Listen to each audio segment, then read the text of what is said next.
अरे जावा ना तिकडे यार, तुम्ही इथं त्याच्याकडे बघत बसले विज्युअल.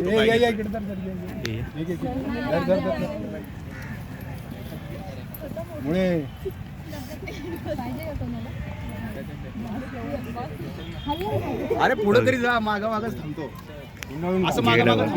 टीम मध्ये कसं जाणार तू?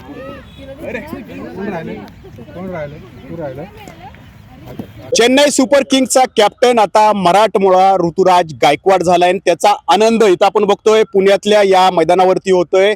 याच मैदानावरती ऋतुराज गायकवाड शिकलेला आहे आणि आता तो CSKचा कॅप्टन झालेला आहे. आणि हे खेळाडू आता अशा प्रकारे आनंद व्यक्त करतायत कारण त्यांच्यातलाच एक खेळाडू CSKचा कॅप्टन झालाय. आपण त्यांच्याशी बोलणार आहोत. किती आनंद झालाय?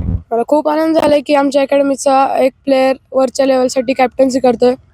तो इथे अंडर-12 पासून खेळतोय आणि आम्हाला वाटतंय की तो चांगले करेन आता कॅप्टन्सीवर. बरोबर. हा ऋतुराजचा पुतण्या आहे, त्याच्याशी बोलू आपण. काय कुटुंबात आनंद साजरा केला जातो? घरात खूप आनंद वाटतोय. सगळे खुश आहेत की खूप धोनी अंडर त्यांनी खेळलाय, तर एक्सपिरियन्स आहे खूप. तो यावर्षी चांगलं करून देईल CSK टीमसाठी आणि जिंकल या टीम. मी आहे. बरोबर. महेंद्र सिंग धोनीनं त्याच्यावरती विश्वास टाकलाय.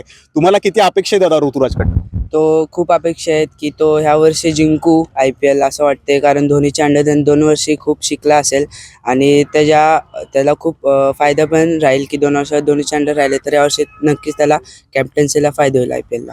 बरोबर. धोनीनं मागच्या वेळेला पण एक प्रयोग केला होता, रवींद्र जडेजाला कॅप्टन केलं होतं, परंतु ते अयशस्वी झालेला होता. आता ऋतुराज वरती विश्वास टाकलाय. ऋतुराज ही सगळं कर्णधार पद पेलू शकतोय असं वाटतंय? हो, ऋतुराज नक्कीच चांगल्या पद्धतीने कर्णधार पद भूषवेल आणि चांगलाच तो खेळेल आणि CSKला नक्कीच जिंकून देईल.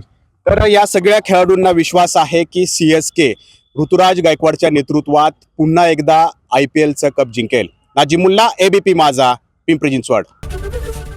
ABP माझा, उघडा डोळे बघा नीट.